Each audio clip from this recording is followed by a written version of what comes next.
So, what's a tiling? What does it have to do with origami tessellations? And how can we tell what kinds of things are going to be happening in the origami tessellation from the tiling? And that's what we're talking about today. And origami tessellations are these repeating patterns folded from a single sheet of paper. These two are ones that I did tutorials on recently. Isoaria ivy, also known as Eric's pajarita, and waltzing couples in the star rhombi 1 triangle tiling and the star rhombi 2 triangles tiling.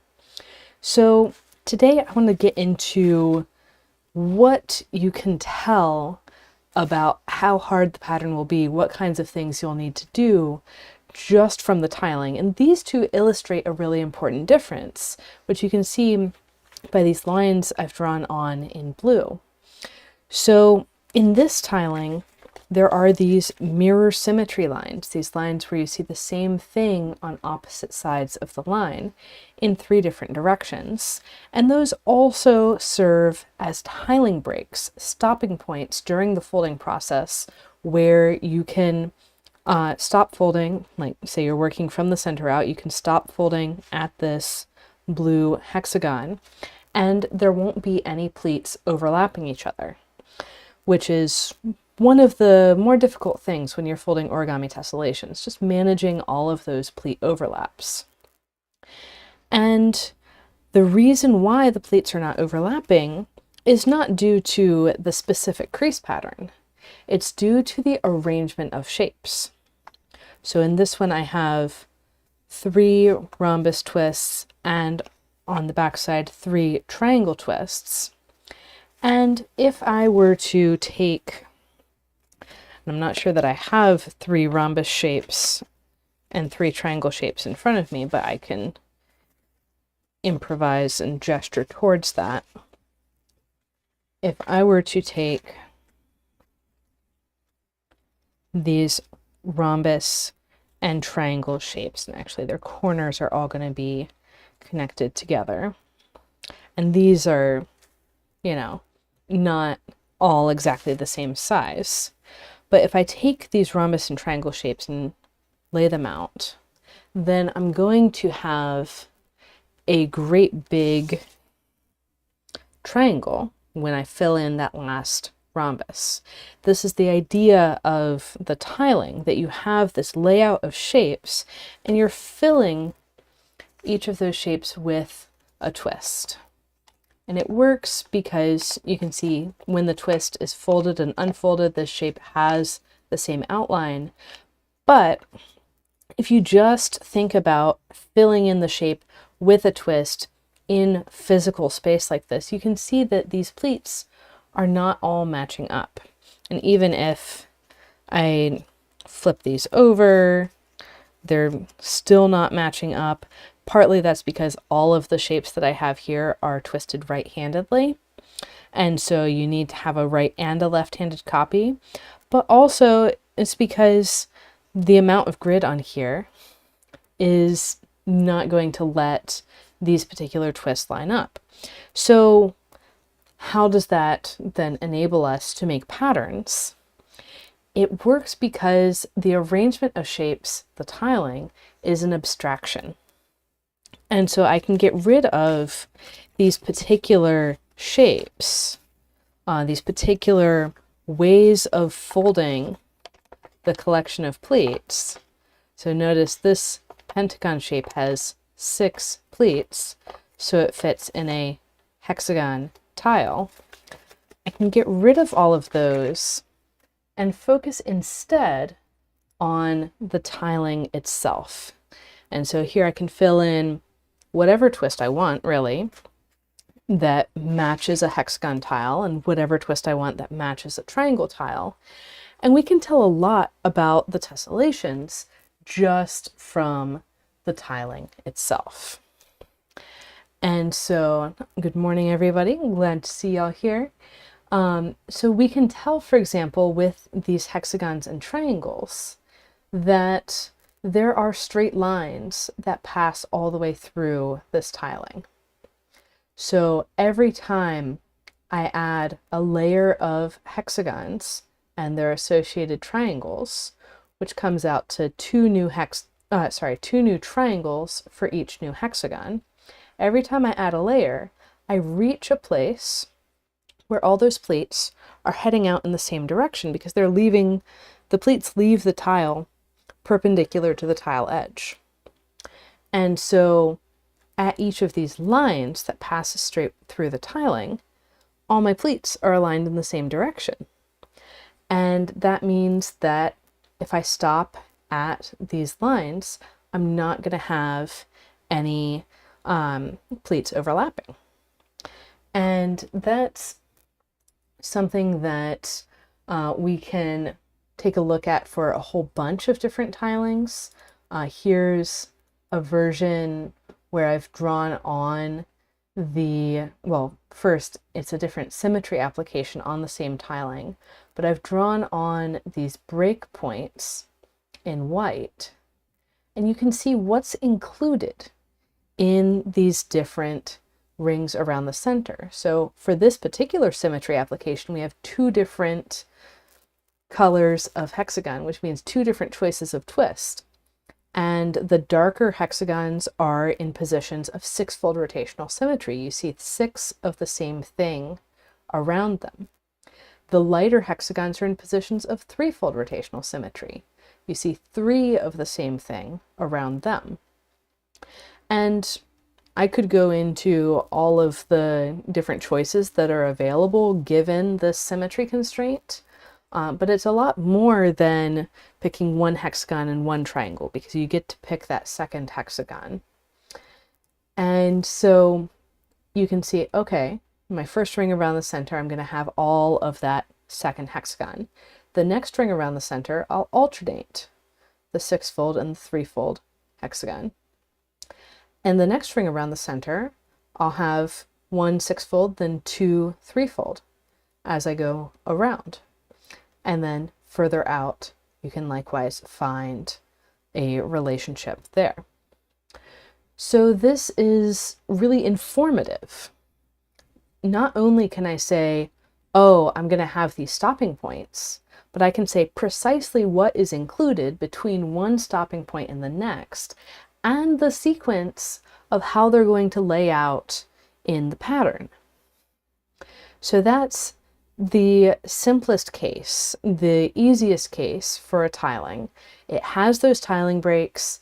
You can see exactly where things are going to be laid out.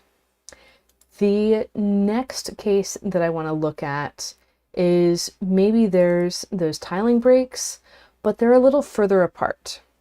So here around the center, that's a close tiling break. The next one is a close tiling break. If I tried to go the same distance out again, I would be running my line through trapezoid twists, which is not a great idea. So instead, I go 2 layers out, and then 2 layers out again, 2 layers out for the rest of the pattern. And so this is telling me, hey, the very center is going to be easier because you're adding less twists before you get to the next break point.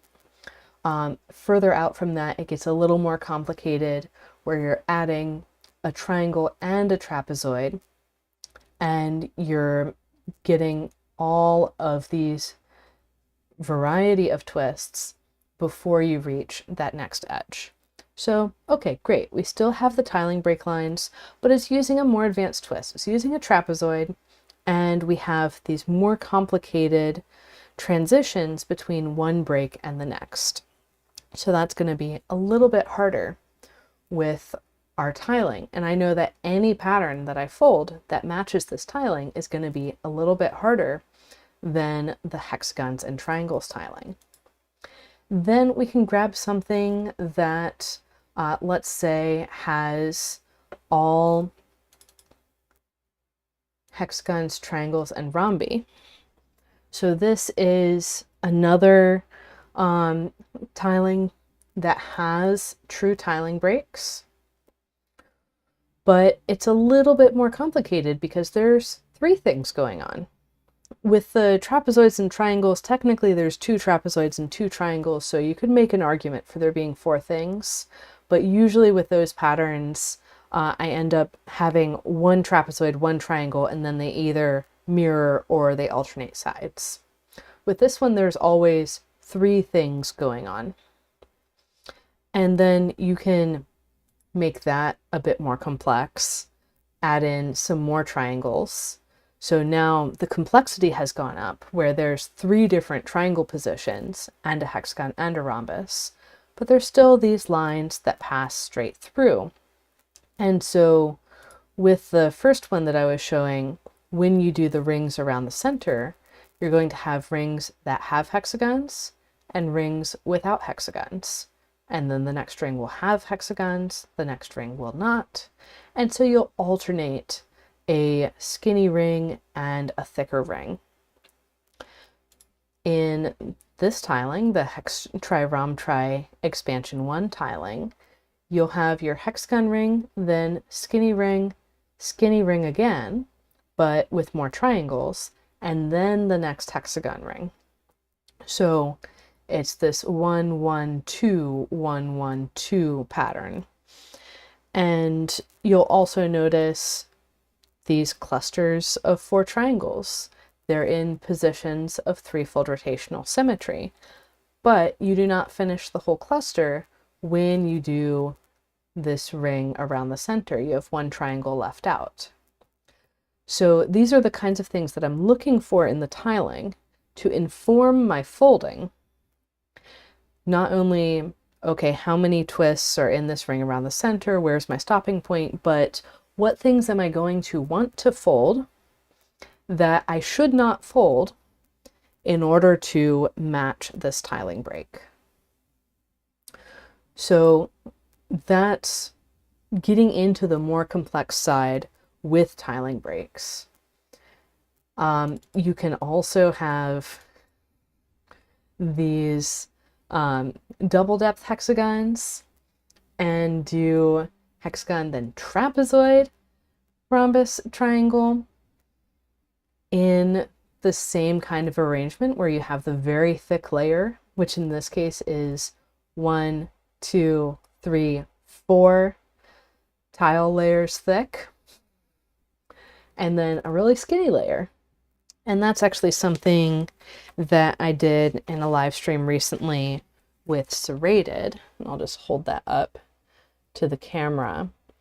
And that really informed how I did my folding. So let me actually bring up those breaks there. Here, instead of going the full 4 layers, I would stop halfway through the hexagons and have a pseudo tiling break along with my regular tiling breaks, just to make that folding process a bit easier, because it's really hard to get a triangle, 2 trapezoids, a rhombus, the hexagons on either side, 2 more trapezoids and another triangle at the same time.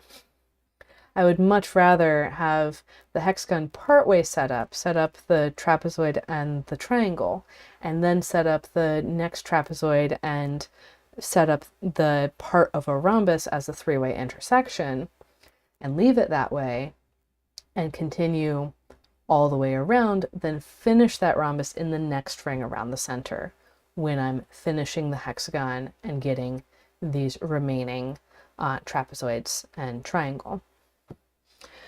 So there's some other ways that you can play with these different complexities of patterns.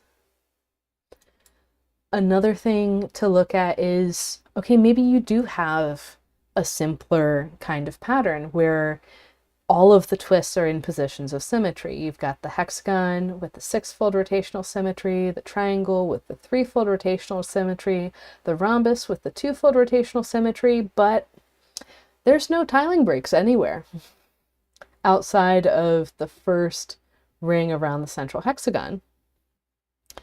And so then you have to say, okay, well, I can have these pseudo tiling breaks that are cutting through the next hexagon twists, I can focus on adding just one layer of twists at a time outside of whatever I've folded already. And sometimes that will cut through hexagons, sometimes that will cut through rhombi, sometimes it'll cut through both. It'll never cut through triangles because triangles are only one space wide in each of the three directions. Hexagons are 2 spaces wide in all 3 directions. Rhombi are 1 space wide in 2 directions and 2 spaces wide in the third. So you're sometimes going to cut through rhombi, always going to cut through hexagons when you first come to them. You're never, in one of these patterns, you're never going to fold a hexagon all the way when you first come to it outside of the very first hexagon. So there's these rules that I can figure out just by looking at the tiling. And then you can get more complicated with that. You can have a different layout of hexagons, rhombi, and triangles. Really, anytime you have a rhombus right next to a hexagon, you're going to run into these pseudo-tiling breaks. That's something I've noticed. Also, if you have a trapezoid right next to a hexagon, that's an even harder set of breaks. There's really not much way around it. You can extend the distance that you have like the distance to the last true tiling break, but really you're going to end up with pseudo tiling breaks in these kinds of patterns. And one more for my amusement. There's so many different tilings that you can come up with. I would actually confidently say that there are infinitely many tilings. The limitation comes in how much grid you're willing to fold. So, as usual, the physical limitations are the stronger ones instead of the mathematical limitations. But there's a lot of different things that you can do with these tilings. So there's one final category of tiling that I want to talk about, and that's with mixed depth twists. So this is the pinwheel rhombus 2-fold tiling that I did a tutorial of the expanded form of trophy room for recently. And here you have your hexagon, you have your triangles, you have your trapezoids.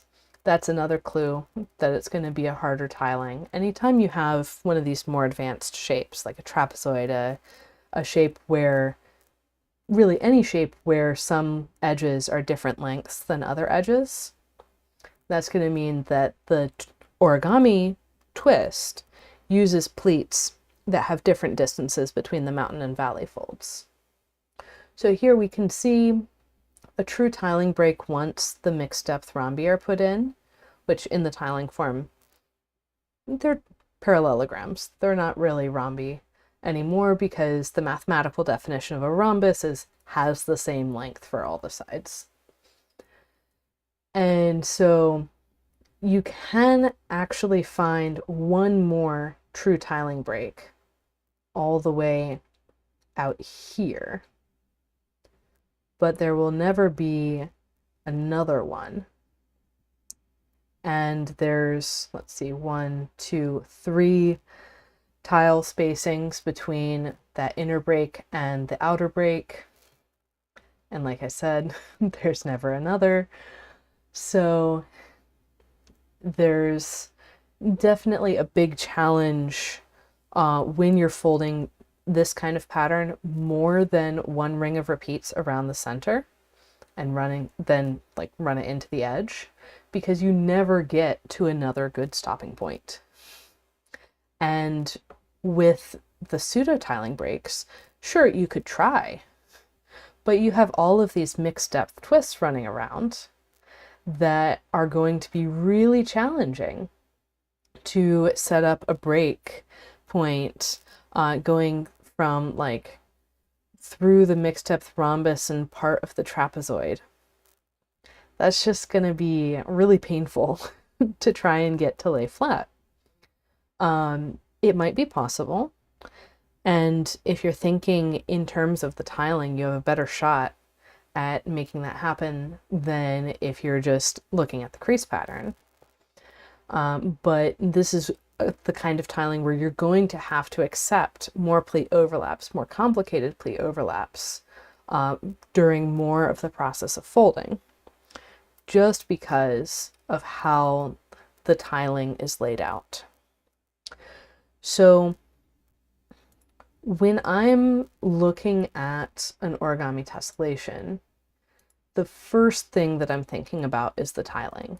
In fact, all of my tessellations, I'll zoom in a bit here, are organized by tiling first.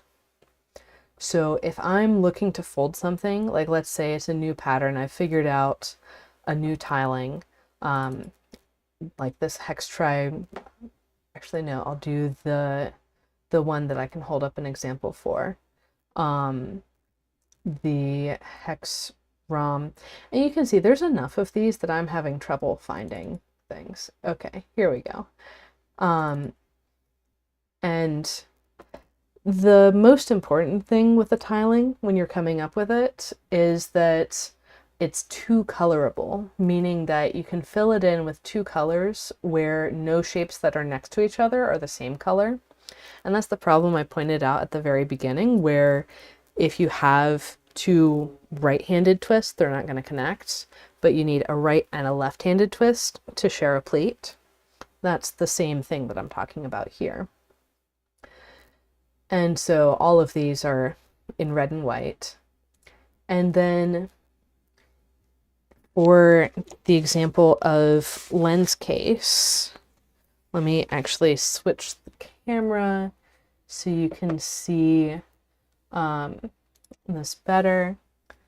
This is a pattern that I folded with that new tiling, and it uses only standard twists. It's the open hexagon.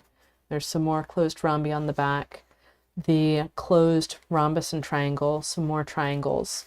And so it's using these standard twists in a new arrangement.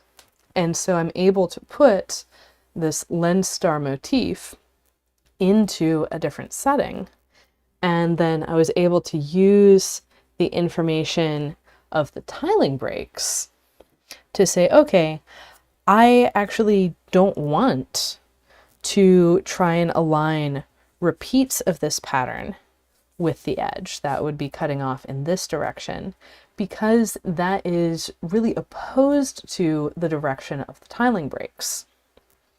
The tiling breaks are closer to perpendicular to that repeat aligned direction. And so I was able to get this in place, and you can see there are pleats not overlapping each other going off to the edge, but I had to change something about the pattern in order to make that happen. I had to change these hexagons on the edges into trapezoids. I had to cut them off at the tiling break instead of finishing them all the way. So this pattern, the whole planning process, and frankly the design process as well, was informed by the tiling instead of by the crease pattern. The crease pattern came later, and then I was able to use that crease pattern to say, oh, how are things lining up? Where do the tiling breaks align relative to the background grid?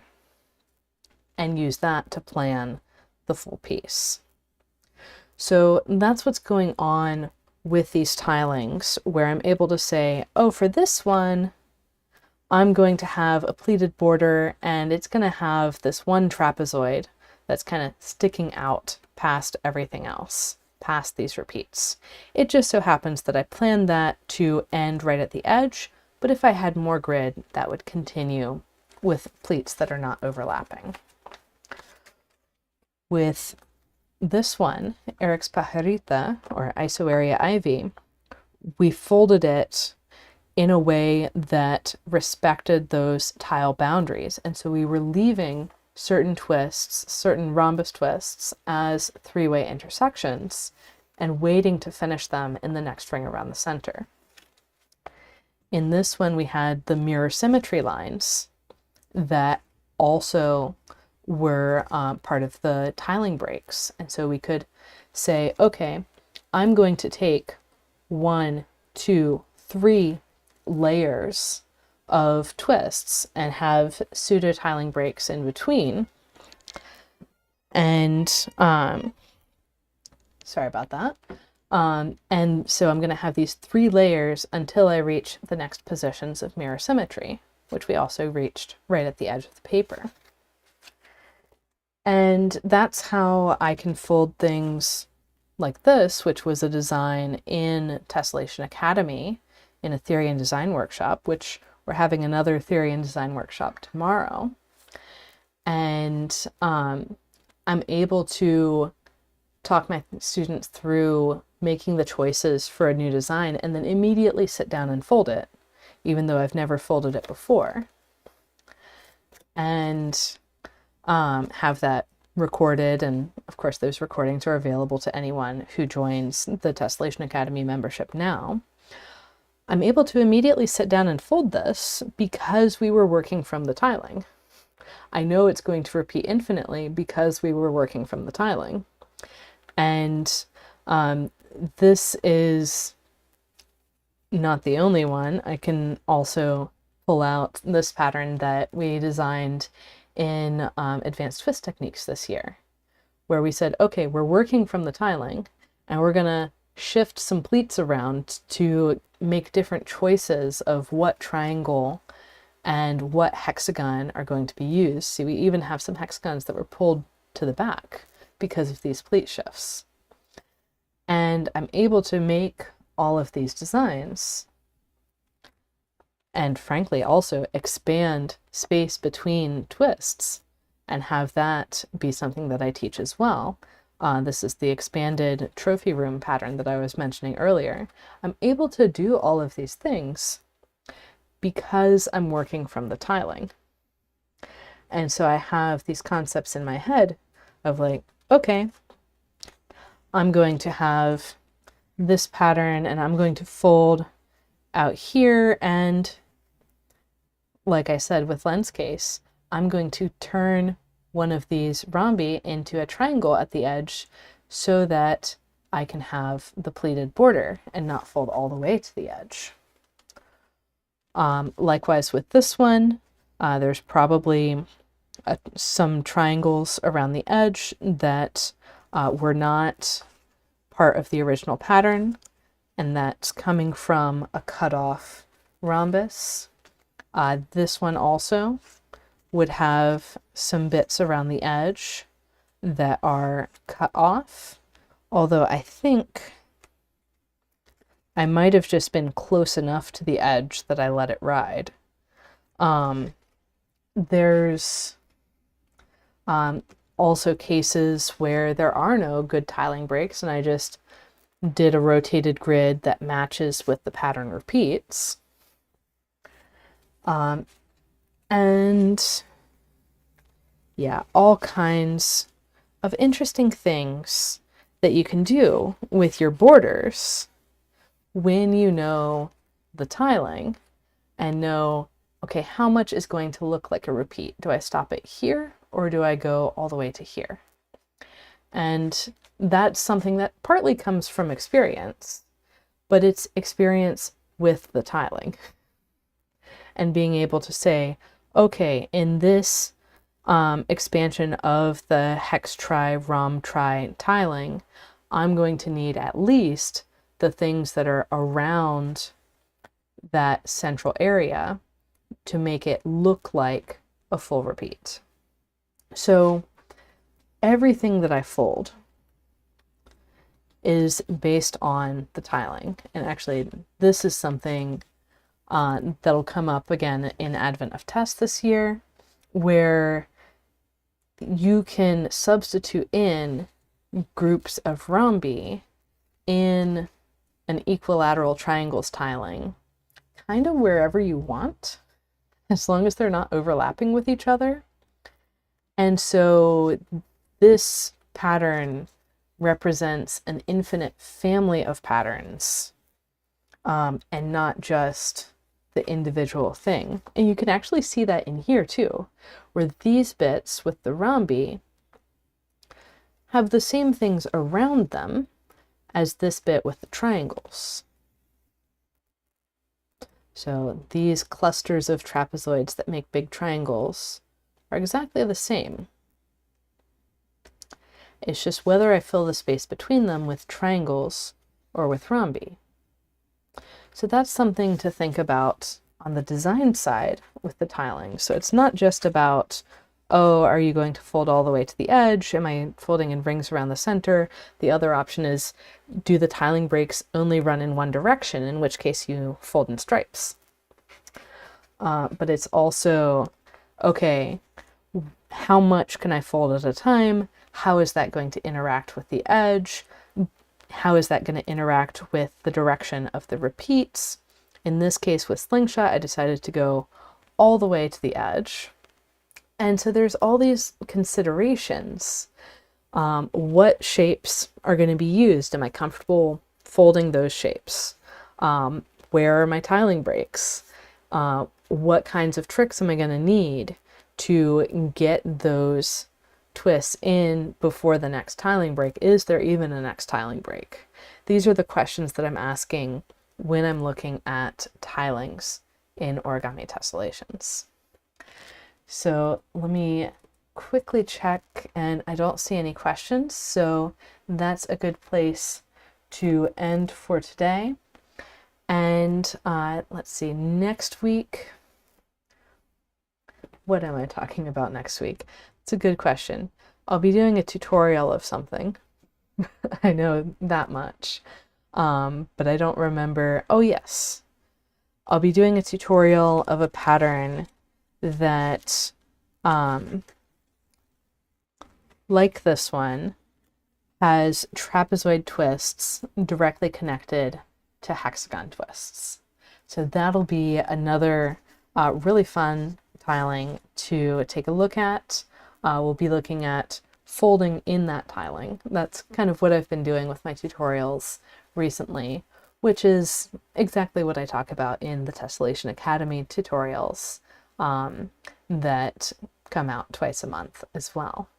So if you want to check out Tessellation Academy, that's at training.gatheringfolds.com/academy. I'll make sure that link gets in the description as well. And if you want to start at a beginner level for origami tessellations before all of this complicated stuff, check out Tessellation Foundations at training.gatheringfolds.com/start. So happy folding, everyone, and I will see you